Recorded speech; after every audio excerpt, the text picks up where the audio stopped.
global understanding of the effects of nuclear bombs is fading. 80 years have passed since atomic bombs were dropped on Hiroshima and Nagasaki. Now, some countries have nuclear weapons that are more powerful than those bombs.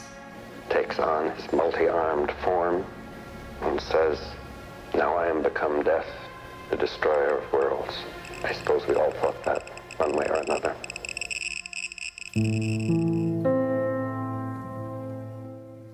What can one person do? Influenced by his faith, James Patrick Thomas's path toward nuclear disarmament began on Good Friday, 1982, joining the Bethlehem Peace Pilgrimage in protest with like-minded pilgrims, including the priest who had blessed the men who dropped the bombs on Hiroshima and Nagasaki.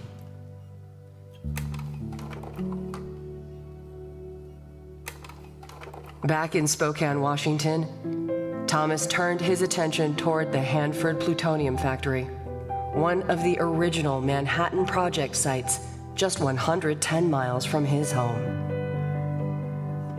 Over the next 2 decades, Thomas helped uncover stunning revelations about Hanford's toxic regional impact and its role in our nation's nuclear weapons complex.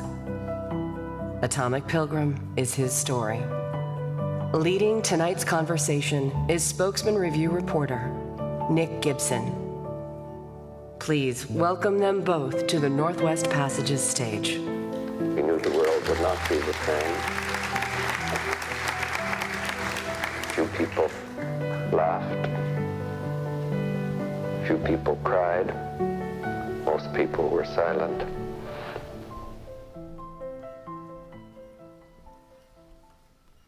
All right, well, thank you all for being here today. Jim, thank you to you. We're very excited to speak with you. How are you feeling? What's it like to be back? It's amazing to be back on campus. I was an undergraduate here and did my master's in religious studies here. And for a while, my parents' house was on Boone, now it's at the mall. And then my wife and I lived in an apartment just up on Augusta, so it's very much like a homecoming. Yeah, looks a little different, I would imagine. Yeah. Very much so. Well, the book's been out for a little bit now, but for those who haven't been able to get their hands on it, why don't we start with having you just describe the 2 trails that you take readers down? So the book is divided into 2 parts, 2 journeys. The first trail is the trail that I and 19 other pilgrims took from the gates of the Trident nuclear submarine base outside of Seattle, across the United States, across Europe, to Bethlehem. And on Christmas Eve of 1983, we walked the final 8 miles into Bethlehem from Jerusalem. The whole journey was 6,700 miles of walking over 20 months. So that's trail number 1. About the first 2/3 of the book is about that. And then the last third is about Hanford. And that was a trail not so much physical as it was a pursuit of truth, the truth about Hanford. When I started asking questions along with others in Spokane, we eventually formed the Hanford Education Action League, or HEAL, and we wanted to find out what really happened at Hanford. When we started, there was hardly any public information about Hanford except that it contributed the plutonium that was in the bomb that destroyed Nagasaki. So, yeah. You're very open about how both the pilgrimage and digging through this records has kind of helped change you and shift your perception. But before you did all of that, what was it about this cause that spoke to you? Well, in 1981, the Reagan administration had taken a different stance with regards to nuclear weapons. The detente of the 1970s was definitely at an end. And the Reagan administration launched the largest peacetime buildup, not just of nuclear weapons, but of all of our defense forces. And the rhetoric also changed. It wasn't just spending more money, but the rhetoric changed. It was much more in your face with the Soviets. And at the same time, the Soviet leadership was aging, and some of them are dying off and creating great uncertainty as to who's really in charge in the Politburo. At that time, it was one of the darkest periods of the Cold War. And there were things like the movie The Day After that I think a lot of people will remember about a nuclear attack on Lawrenceville, Kansas. President Reagan got a preview of it in the White House a couple of weeks before, and he wrote in his journal how deeply impacted he was. And he started to think about nuclear weapons differently. And fortunately, Soviet Union got Mikhail Gorbachev as their next leader, and that opened up an avenue for Reagan to pursue. But we still, in 1981, we had 70,000 nuclear weapons between the US and the Soviet Union. And there were a number of false alerts, accidents in the years leading up to that. And so people were really afraid. I mean, when we were walking across the United States, we met people that literally had fear in their faces because they were so concerned that the world was going to end. Yeah. It's helpful for I think younger generations like myself to hear these experiences, because it's hard to contextualize things like the Cold War when you're so far removed from it. As someone who grew up at that time, did you notice a significant shift when Reagan took office, or even as a child, did you notice that kind of? Well, I mean, there was a Cuban Missile Crisis in '62, and that was a scary time. But I think, there was news reports on both the Soviet position as well as the U.S. position, and at one point there was a relatively inexpensive electrical device in one of our advanced warning systems that failed. For a while, we thought that the Soviets were preparing a launch against the United States. Yeah. So, I mean, those things would crop up from time to time. Fortunately, with the collapse of the Soviet Union in '91, a lot of the easy part of disarmament and arms control happened. Instead of having 70,000 nuclear weapons, we got it down to about 15,000. And with the next, 2 decades of disarmament, arms control, we now have it down to about 12,500.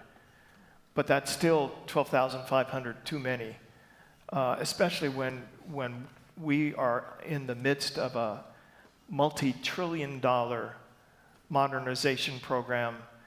Russia is doing the same thing. Yeah. And now, in just the last few years, China has made significant buildup of their nuclear forces to the point where by the end of this decade, by 2030, just 5 years from now, China is expected to have 1,000 nuclear weapons. which would put it on a relative equal status as the U.S. and Russia. Yeah. Well, I'm excited to touch base with you about kind of the current landscape of things. Before we get there, I want to start kind of where you start in the book, which is with this calling that you hear that eventually leads you to become a pilgrim. So what inspired you as you write to leave a good-paying job at Creme TV and worry your mom and sister? My sister's here tonight. Oh, yeah. Are the concerns still there?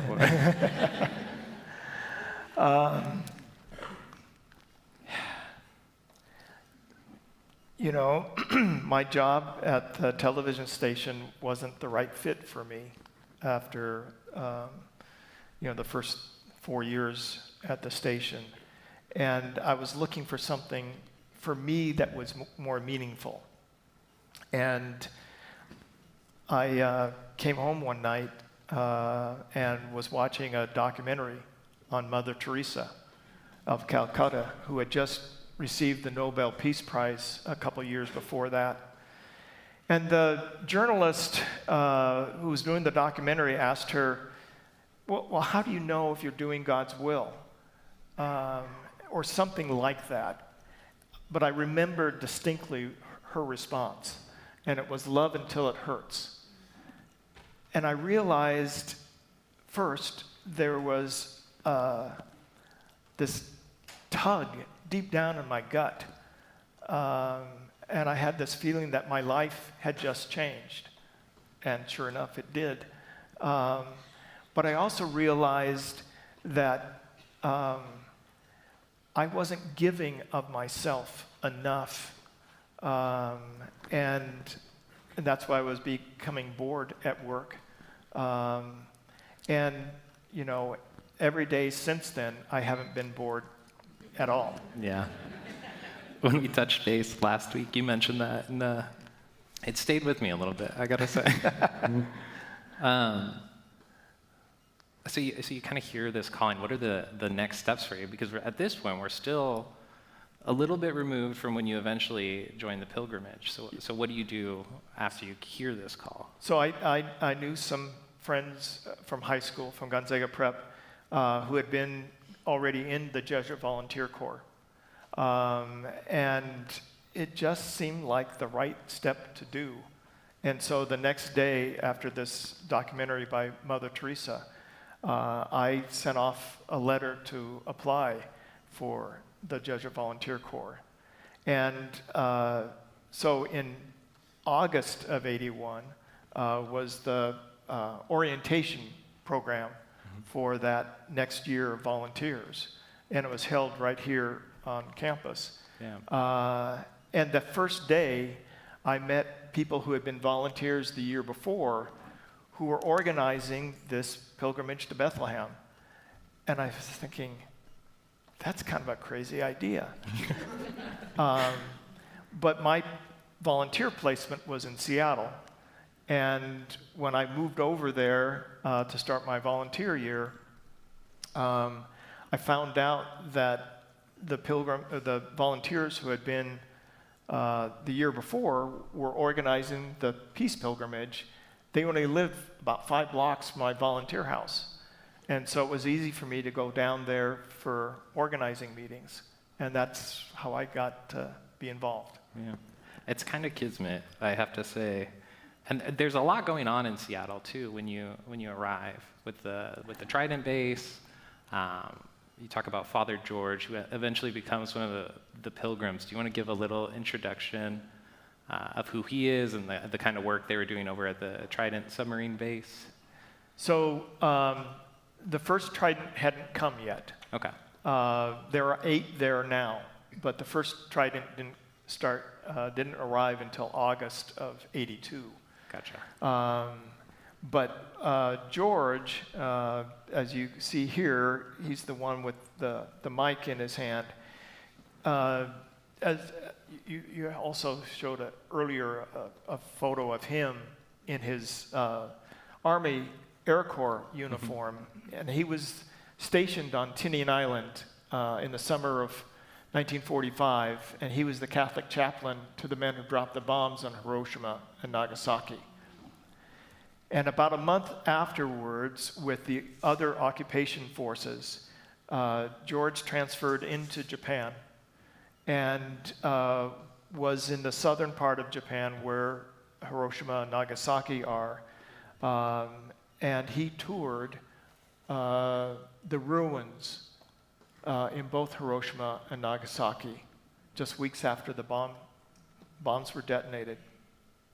And he, along with several other chaplains, visited the victims in makeshift health clinics. He saw their burns, their writhing in pain because of the radiation sickness. And he describes it as a worm that got into his gut, and it just kept working on him until several decades later he made a complete conversion to nonviolence after a retreat that he went to where the retreat leader really focused on Jesus' words, love your enemies. Yeah. He just really stood out to me, as I'm sure a lot of readers will feel the same. But the group of pilgrims is such a kind of eclectic mix. You got a lot of ages, a lot of faiths represented. What was it like to kind of be in that environment as a young person? It was challenging. Yeah. There was 20 of us, like you said, very, very diverse. But most nights, we were sleeping in either schools or a parish hall, and some of us snored. Yeah. But you were so tired, you wanted to sleep. And we were around each other in close quarters 24/7. Under very trying circumstances. We walked 15 to 20 miles a day, 6 days a week. We would have a potluck dinner most of the time at the church that was hosting us for that night. Then after dinner, we would give a presentation on the nuclear arms race. Yeah. And then we'd sleep for a few hours and get up and do it again. So we could really get on our nerves, each other's nerves, pretty easily. But going back to your previous question about, what was it like in the early 80s? We felt the need to end the arms race so much that we, gave into it. We loved until it hurt. Yeah. And we were making sacrifices of our own volition to the betterment of world peace. And that sounds really grandiose and stuff, but it wasn't. When you're a pilgrim walking halfway across the earth, it's very humbling too. And I think most of us would have the same experience if we did similar things, if we sacrificed for peace in Gaza, if we sacrificed for peace without nuclear weapons.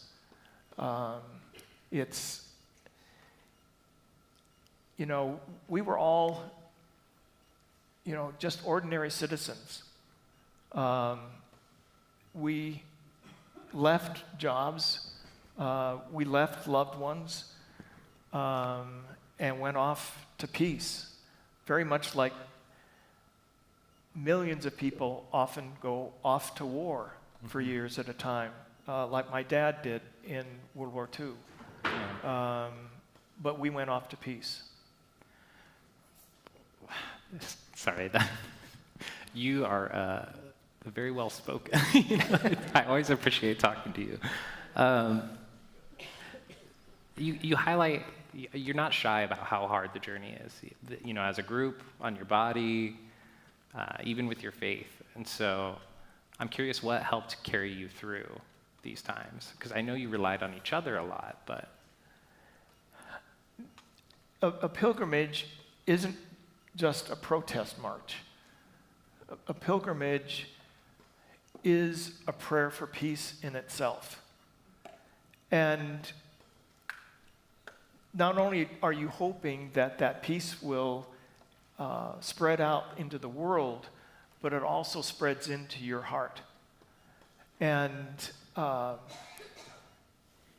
had that kind of earth-shattering, my life has changed, conversion in January of 1981. But, what kept me on the pilgrimage at those times when I was trying to rationalize leaving the pilgrimage, because it wasn't comfortable, and I craved my comfort. Yeah. Well, I'm glad that you're open about that in the book too. I think it would have been very easy to be, and I love doing it.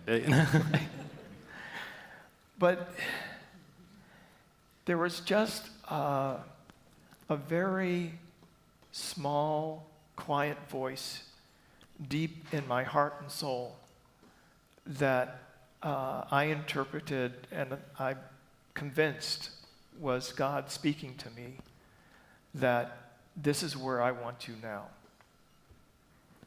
Not everyone was able to, make the full pilgrimage, but as you work through the US and Europe and the Middle East, there's all these small ways in which people try to contribute or show their support. One of my favorites was when, it's actually before you joined the group, because you joined in Kansas City, is when they're in Utah walking past the Hercules plant, which, you might have to correct me, creates solid fuel engines, right, that were used in some of the missiles?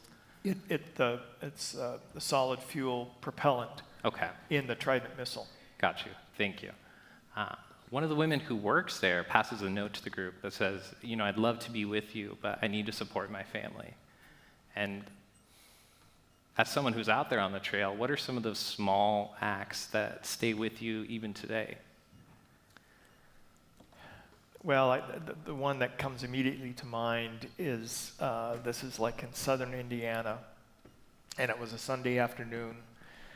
And when you walk across the country, most of the time you're in rural areas. And when we each walked at our own pace, so we would get spread out sometimes as much as 3 miles between the front pilgrim and the one bringing up the rear. And so some pilgrims had already passed this farmhouse, and this husband and wife were sitting on the front porch and had noticed people, and this was a small, tiny rural road, it's they don't get many people walking. Yeah, walking through Rockford or Spangle, yeah. And we were, we would wear, T-shirts and jeans, and who knows when our last shower was, or our clothes were dusty. Yeah. We weren't the most becoming of strangers. But the generosity of people opening their house. And so, the couple calls me over and says, "What are you guys doing?" And so I explained to them we're walking to Bethlehem for peace. And they immediately invited me in to their kitchen, sat me down at the kitchen table, and came out with this huge piece of homemade chocolate cake. And a couple more pilgrims came by, and they invited them in. And after about a half hour, we said, we've got a couple more miles to walk. And they insisted on giving us, I can't remember, some potatoes and carrots. And it was the outpouring of generosity time and again in all the countries that we walked across. Yeah. Did anyone feel left out in the front of the crowd when they heard about the cake? Or? There were certain things where we kept secret. Yeah. That's for yourself, yeah. We'd also find, coins along the highways, the shoulders of the road, and sometimes there'd be enough for like stopping at the next cafe and buying an order of fries. And usually we didn't tell people about those either. You wrote that you were surprised how much money you find on the road. And so I am going to keep an eye out from now on. Well, it was not all great times, out there on the trail. I think the first question a lot of people would have is if you ever worried for your safety. I mean, you go through Northern Ireland at a particularly fraught time, Yugoslavia, which is just after the death of Tito, right? Yes, it was still communist. Yeah. Yeah. And then, the Middle East as well. And so did you ever worry for your safety, and how did you kind of assuage that?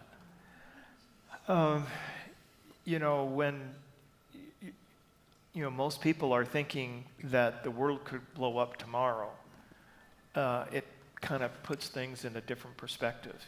Yeah. But we often, faced daily risks of walking along the highways. Any number of cars, passing, most of the roads that we walked along were 2-lane blacktop. Mm-hmm. One lane going one way and one the other. And so when, one of the cars comes out and wants to pass a slower car, they're coming past you at more than 60 miles an hour, and you feel the rush of the wind passing. Yeah.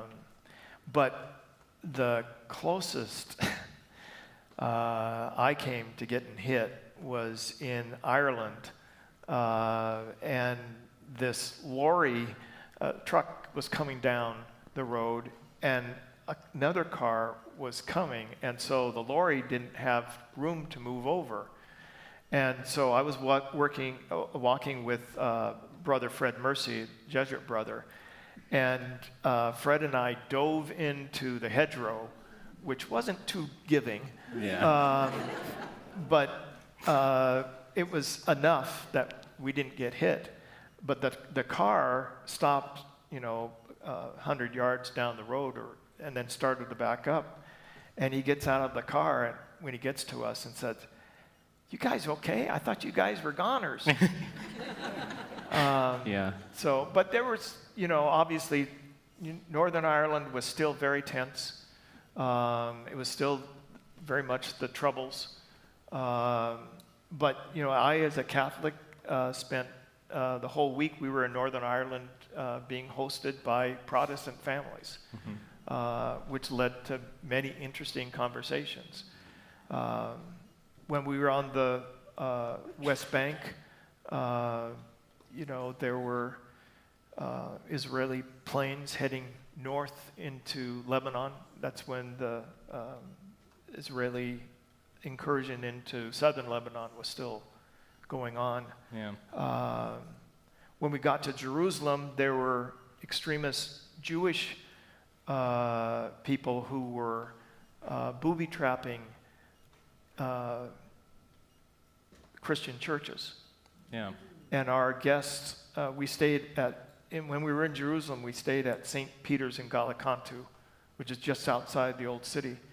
And our host there said, before you open a gate in the morning, make sure that there aren't any tripwires. Yeah.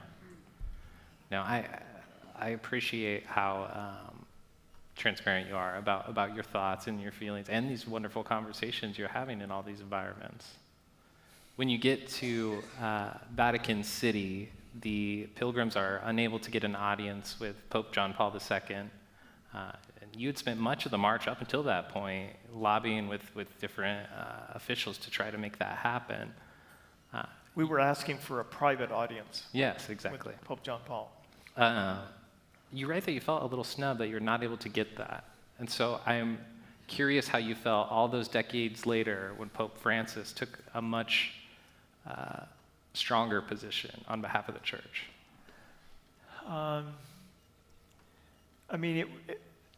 Pope Francis, when he declared when he was in Hiroshima in 2019 that even the mere possession of nuclear weapons was immoral, which is something when I was doing my master's work here at Gonzaga, I had argued in my thesis that even the possession of nuclear weapons was immoral. Because when you have a nuclear weapon, there is integral to that an intent to use them.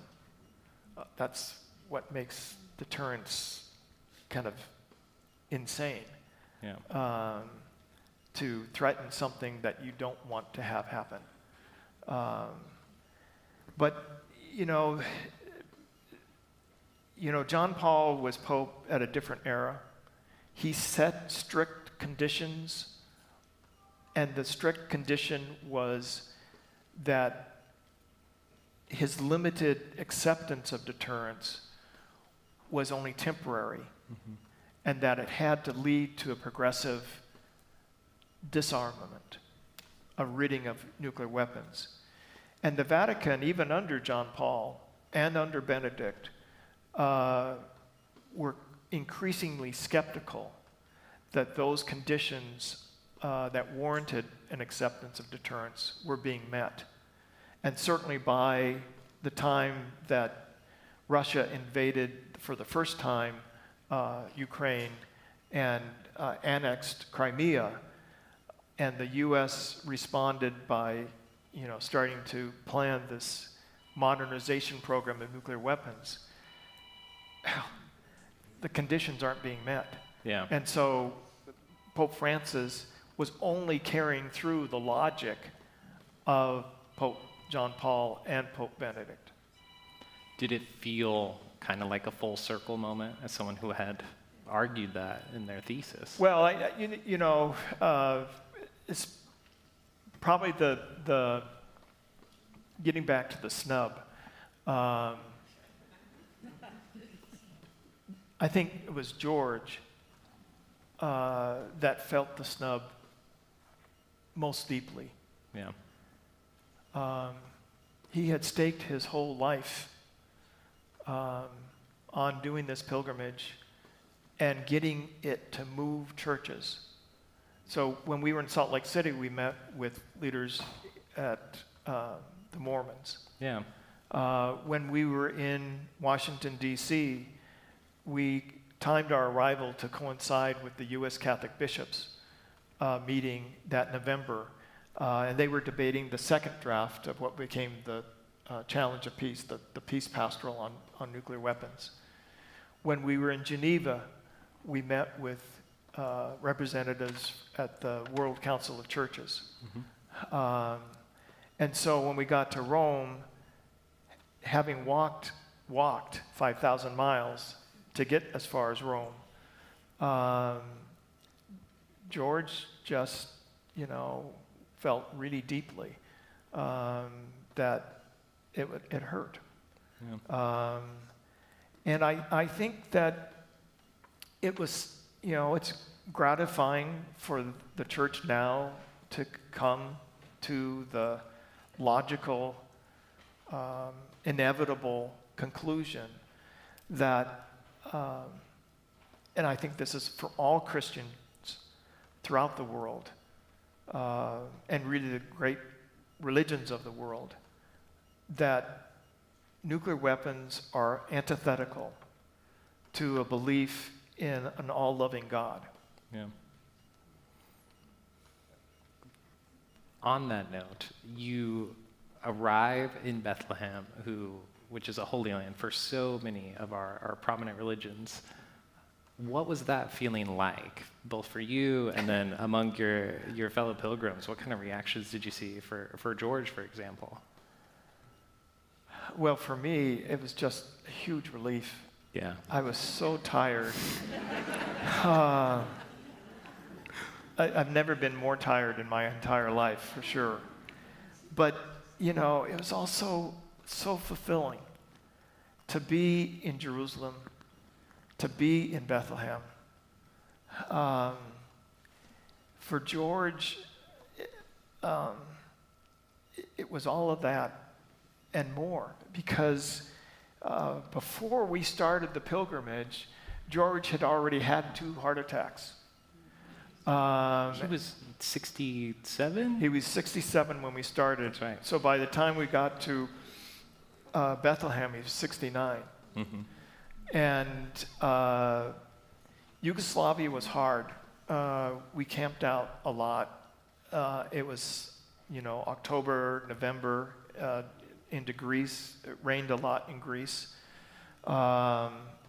Temperatures were getting cold, even with the Mediterranean influence.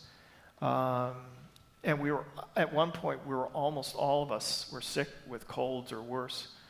And it didn't matter just to the old people. A couple of the women were 20. Yeah. And Galiski contracted very serious illness, leaving her having to ride the vehicle, in the vehicle pretty much every day.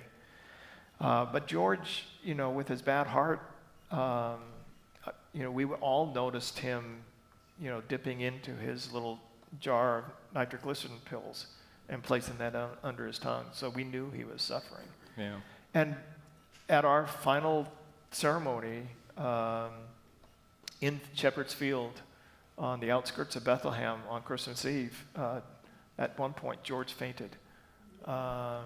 And he quickly revived, but and lived another 10 years, more than 10 years. He went back to, in '84, he went back to Hiroshima and Nagasaki, and that was a really important trip for him to make. Yeah. I'm glad you mentioned Yugoslavia, because it seems like that was one of the most kind of isolating times, both culturally and with the language barrier. But also political. Yeah, too. but also political. Yeah. Yeah. It was really the only non-democratically, governed country that we went to. Yeah. What were some of the differences you noticed? I know you talk about the mail, for example. Yeah. So we land in Dubrovnik, and I want to write my folks a letter back here in Spokane to tell them, I arrived safely, and I take it downtown in Dubrovnik to go to the post office, and so I hand the attendant and expected him to, weigh the thing and to tell me how much I needed to pay, and he takes my letter and it turns it over, takes out a letter opener and starts slicing it open, and I said, "What are you doing?" "It's a letter to my folks." And he says, "This is not your country." Yeah. He reads it, he seals it up again, I pay him the postage, and the letter did get here. But it was very, kind of a small but extreme example of it wasn't our country. Yeah. And that's not the only place that you guys have a hard time trying to, hold your regular informational sessions and connect with locals. How did you kind of manage that personally?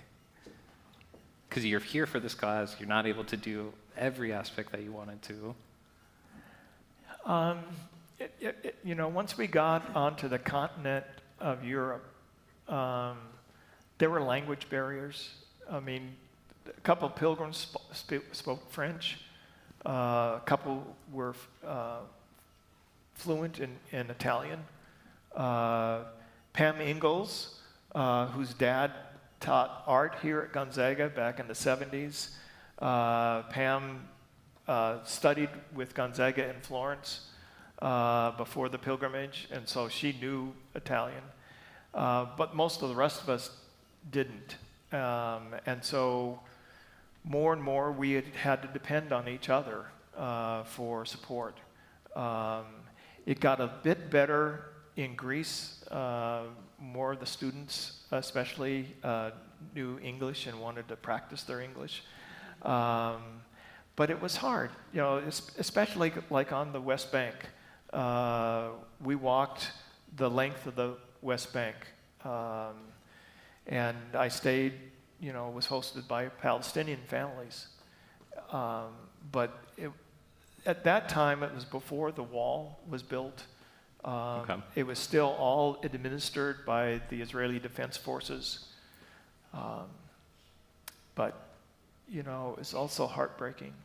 I remember one morning we walked past this house that had been bulldozed the day before. If the Israelis suspected a young person of stoning, they went to the family's house and bulldozed it and the olive orchard that the family depended on. It was, it's not, that's not just. It's not legal. But that's the way the Israelis have administered the occupied territories since '67. Do you find yourself reflecting on those experiences now with some of the recent news? It's hard for me to read the news without grief in my heart. We didn't go to Gaza, but we were in with Palestinian families, and what's going on there, and with at least tacit support of the United States, and sometimes much more than tacit support, us supplying the Israeli military with bombs and other weapons. What happened with the Hamas attack in October a couple years ago was horrendous, but there's no excuse for what's going on now. It's way past. And the fighting never solves anything. It only creates more hatred. And there's never going to be peace with using weapons. Yeah. I understand Israel's security concerns, but Palestinians have a right to a homeland too. You explore, so you touch on some of these like real world kind of impacts of violence that you're able to witness on this journey. And then you come back after all of these experiences and you decide to kind of explore some of the impacts here in Eastern Washington. Did you have your eyes set on Hanford at that time, or how did you kind of come to start digging into just buckets of documents?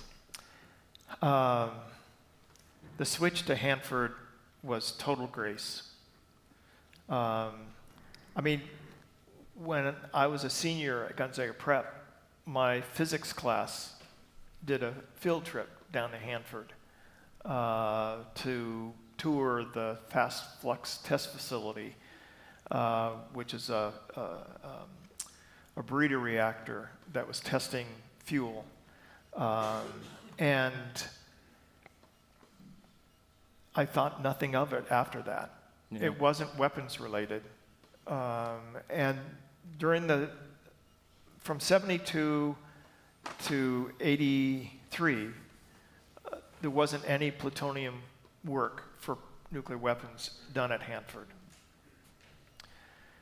But starting in late 83, about the time when I was walking across Greece, Hanford restarted its plutonium operations for use in nuclear weapons. And it was about, 4 or 6 weeks after I got back here to Spokane from Bethlehem. And there was an article on the front page of the Spokesman-Review written by Karen Dorn-Steele. It talked about radiation being released from Hanford and Hanford's new mission of plutonium processing. And said to myself, I've got to look into that. Yeah. And within a few weeks or months, I started to meet others here in Spokane.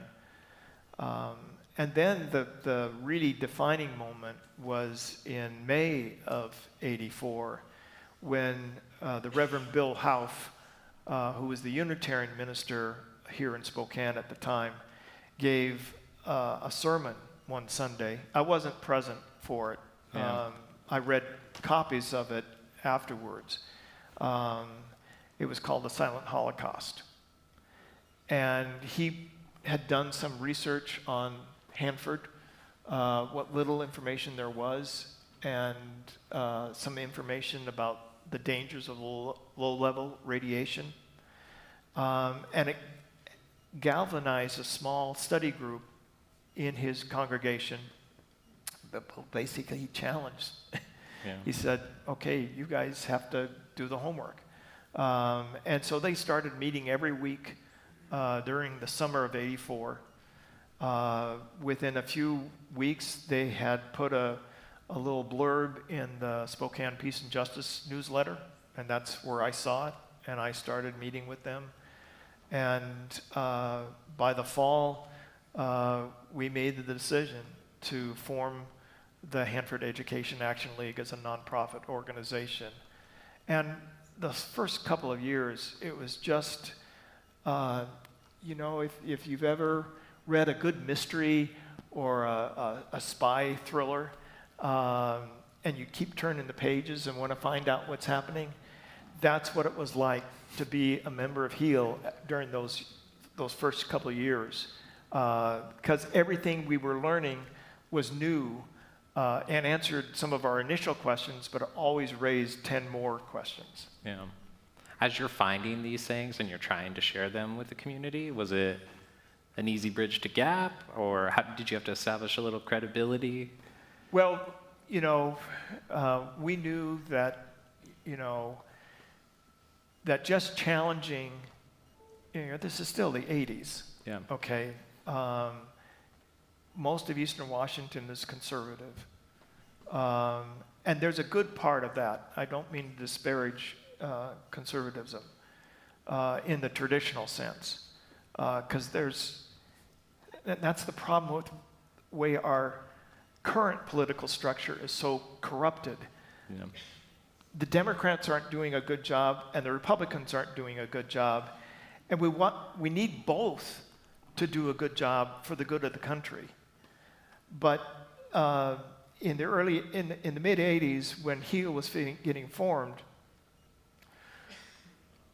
we knew that we couldn't just attack Hanford on national security grounds, because who was going to believe us in that kind of situation?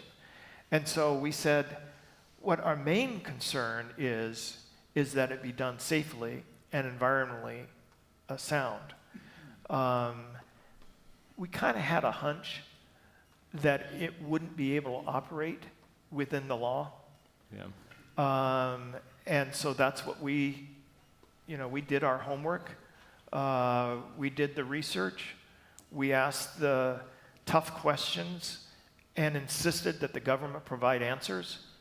And again, just like the pilgrimage was ordinary citizens getting together to do something about a huge national security issue, so we here at HEAL, just ordinary folks, but said, we have a right as citizens to be involved, to have access to timely and authoritative information, and to have a meaningful role in the decision-making process. And that's what we took. And, again, we didn't do it by ourselves. Yeah. We couldn't have done as much as we did for HEAL had it not been for the support that we got from the Spokesman-Review and the really landmark breaking work of Karen Dorn Steele. Yeah. there were also other journalists, Eloise Schumacher, Solveig Torvig, with Seattle papers. I can't remember the one for the Oregonian in Portland, but it was a regional effort to bring a shining light and a demand for the truth about Hanford that really, flipped the scales. Yeah. Well, what are some of the things that you found? I know you want to touch on the Green Run in particular, but broadly, you guys kind of found a pattern with these releases. It wasn't what you had initially thought going in, right? So we were campaigning for historical documents to be released. We wanted to find out what had happened at Hanford the previous 4 decades, since 1945. Yeah, because it was a black box up until this point. Totally. I mean, we knew about, the bomb dropped on Nagasaki was produced at Hanford, but that's about all we knew. Yeah, that's a bullet point, yeah. We didn't know, we thought we might find something in the documents that was related, akin to an accident or a near accident like 3 Mile Island. Mm-hmm. But when the documents were finally released, the first 19,000 pages, we looked at those and we were just floored. The huge radiation releases from Hanford, especially to the atmosphere, were from about 45 to 55, and then to the river, the major releases from 55 to 65. Most all of those happened because everything in the plant was operating as designed. Yeah. Hanford didn't have any filters at all on the stacks for the first 3 years. They had other ways of controlling the releases, but they did not do those. Yeah. And so it just said, we kind of knew what had happened, but we didn't know how or why. And it took me and other researchers. I've filed over 200 Freedom of Information Act requests with regard to Hanford over the years. And it's painstaking work. It's like panning for gold, looking for the nuggets. But this is where my pilgrimage experience really paid great dividends, because of getting up every day and walking another 15 or 20 miles really taught me persistence. And that's what I brought to my Hanford research. Yeah. Which in part, with Karen, I want to highlight the Green Run because, for a younger person who didn't grow up in the area, had no idea beforehand. But it's one of the largest intentional contamination events here in the country. It's 11 times 3 Mile Island or something like that? Hundreds of times. Hundreds of times, okay. So the Green Run refers to a secret experiment, an intentional release of radiation. That was the night of December 2nd and 3rd, 1949. It was the largest single atmospheric release of radiation from Hanford. It blanketed eastern Washington, northern Idaho, and northeastern Oregon with radiation. All the way down to the Dalles, yeah. Well, is that there's a map? There's a map that says that, but the release was intended to test 3 different kinds of airborne monitoring equipment that the Air Force was developing. But from pretty much every single angle, the experiment was a disaster. Yeah. Because there were problems with the plane, there were problems with the airborne monitoring equipment, there were problems with the weather, there were problems with the ground-based environmental sampling, and when it came to measuring those environmental samples from like sagebrush and other vegetation around the area.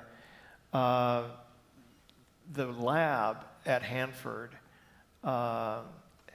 itself had been contaminated. And so,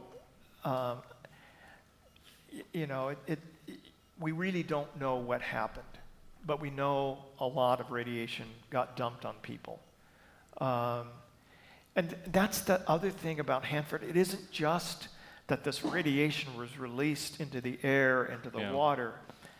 Hanford knew in 1945 that the iodine was going to get released.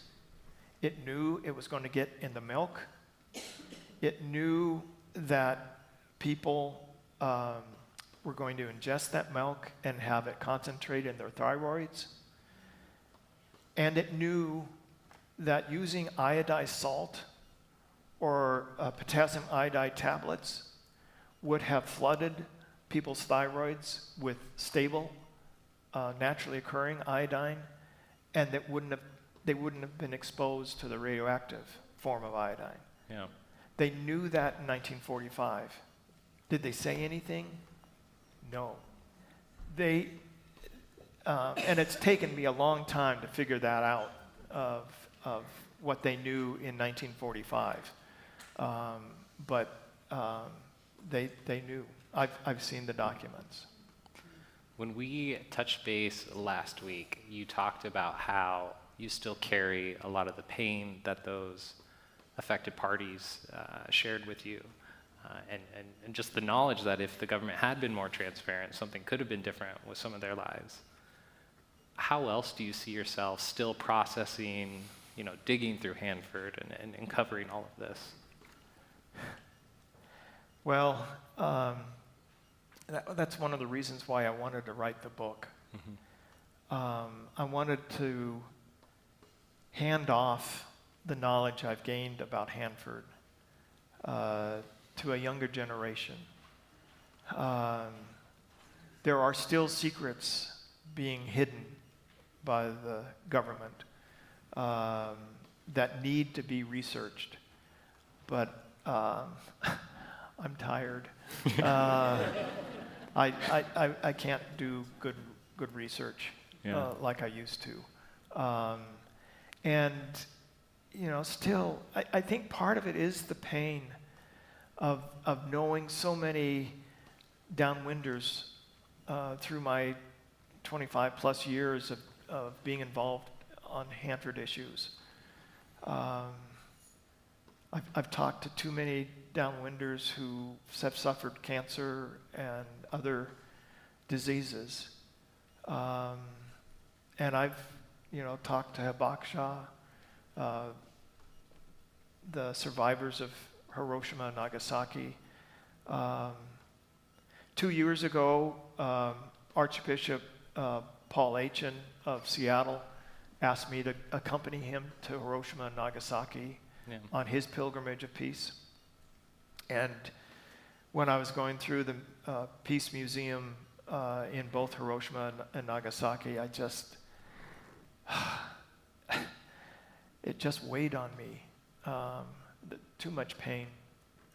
But, there are still important things that we need to know as a society about Hanford and why they persisted in their silence. I've known downwinders. I've heard their stories. Like one, Shannon Rhodes, who was one of the plaintiffs in the Hanford Downwinder litigation. She had her first thyroid cancer surgery in the 1970s. If she and her doctor had known of her radiation exposure growing up in Colfax in the 1940s, I'm sure her doctor would have treated her much more carefully. But he didn't know that, and she didn't know that until I think she learned about it in about 1990. Yeah. By that time, the thyroid cancer had metastasized to her lung. And that's what killed her, was the lung cancer. So, yeah. Well, you got at it a little bit there, and then also earlier when we started, but why now for Atomic Pilgrim? Why do you feel this is a timely pick? When I started writing this in 2018 or whatever, I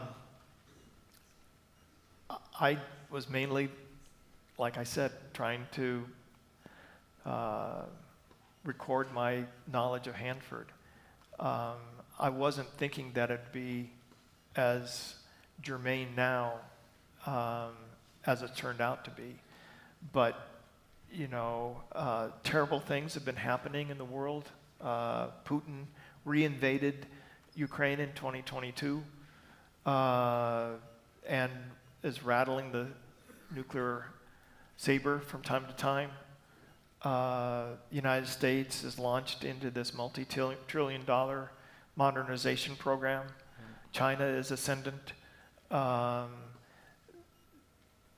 has never been as much a danger of nuclear war as there is now since 1962.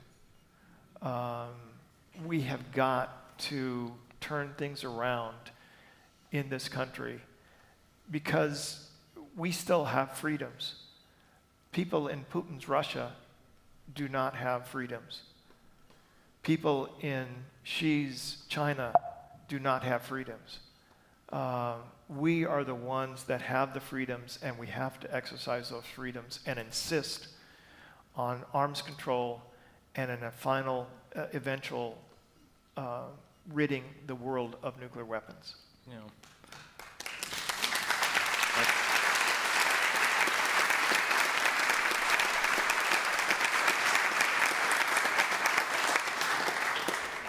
I don't want to scare everyone before we go home. So what advice do you have for how they can get involved? What are some of the action steps they could take?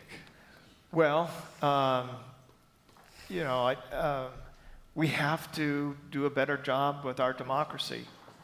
And this is not something that they asked me to do, but, you know, give to Kama. In order to have a vibrant democracy, we need a free and independent press.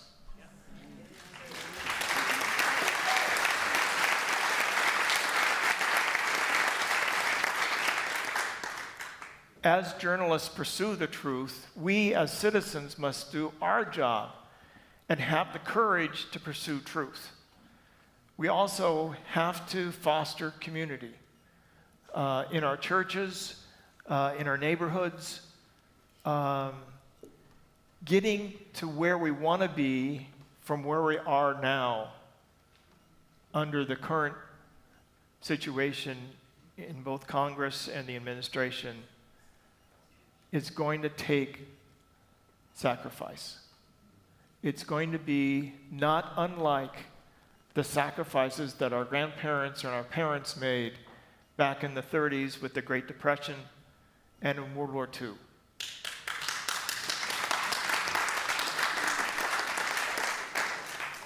Well, thank you for being here, Jim. I have one selfish question before we turn to the audience.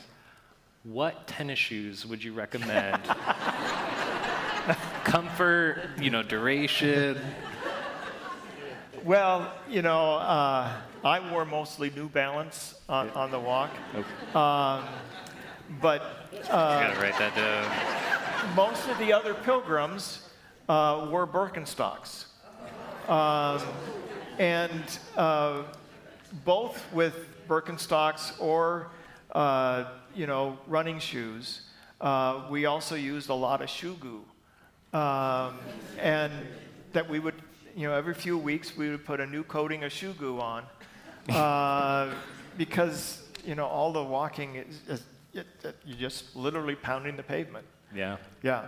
I would imagine. And Birkenstocks were pretty easy for us to, you know, do our own, you know, repairs. And they donated some pairs to the group, right? Yeah, MJ Feet Birkenstocks in the U District donated, I think, 12 pairs of Birkenstocks. So not enough for everybody, but Yeah. that's fair. Yeah. Well, I'm sure there's a lot of great questions. I think Christy's over here ready. Ready to go? All right.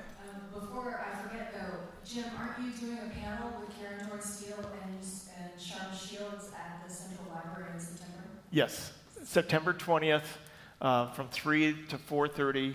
It'll be at the 3rd floor of the Central Library, and there'll be another 2 authors, I think. One, very good friend of mine, Tricia Pritikin. She's a Hanford Downwinder since, I've known her since the late 80s. So we'll be on stage with Karen Dorn-Steele. So it'll be. So if you don't get your question answered here, or you'll be around afterwards, there's that as well. So anybody up top, I can climb up. There we go.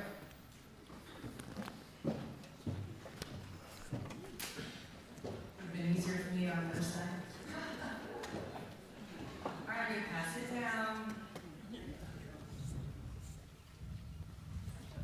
So thank you so much for being here. And I'm speaking out of ignorance because I haven't yet read the book, so I apologize. No apologies. The first one is, have any of your goals from the original pilgrimage been met? And 2, did any of the group continue lifelong pursuit of this goal like you have?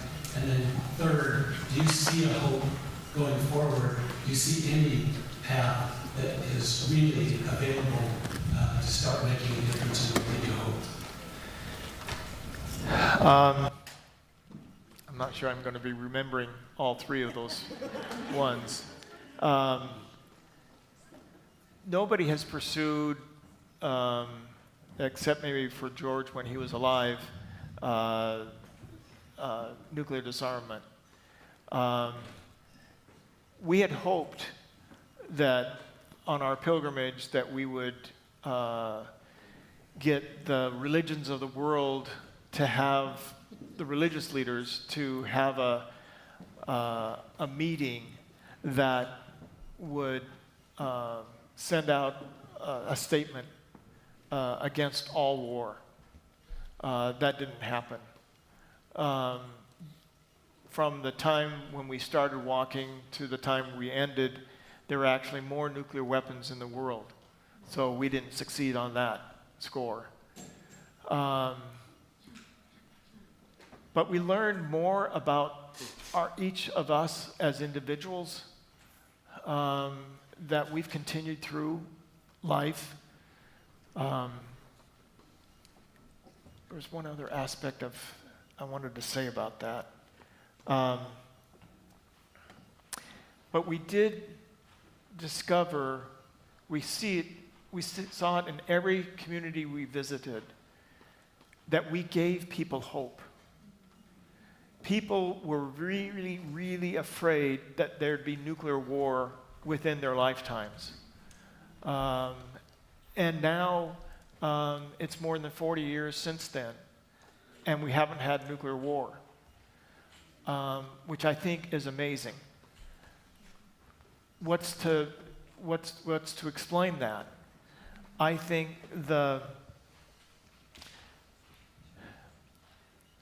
it's prayer. I think, and I don't mean necessarily,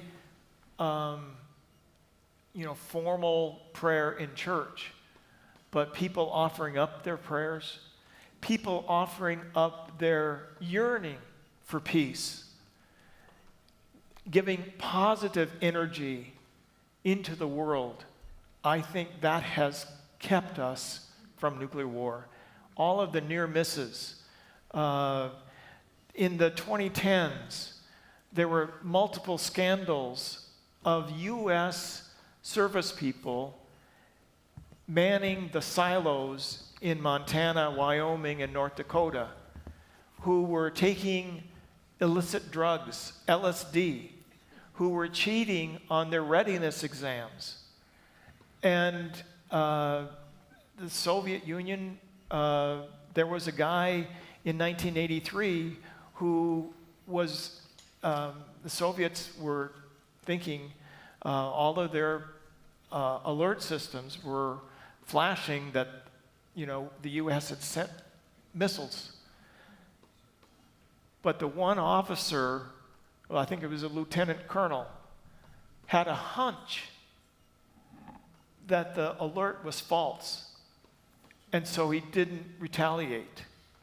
We can't have the future of the world being dependent on somebody's hunch. We've got to get rid of these weapons. And so, your question about, if I think there is hope. Now, I believe that hope is a choice. We have to believe in faith. We have to make a choice that there is hope, that there is going to be a future for our human species. And that's how we do it. We choose hope. We have one last question over here. We're running long on time. Here we go.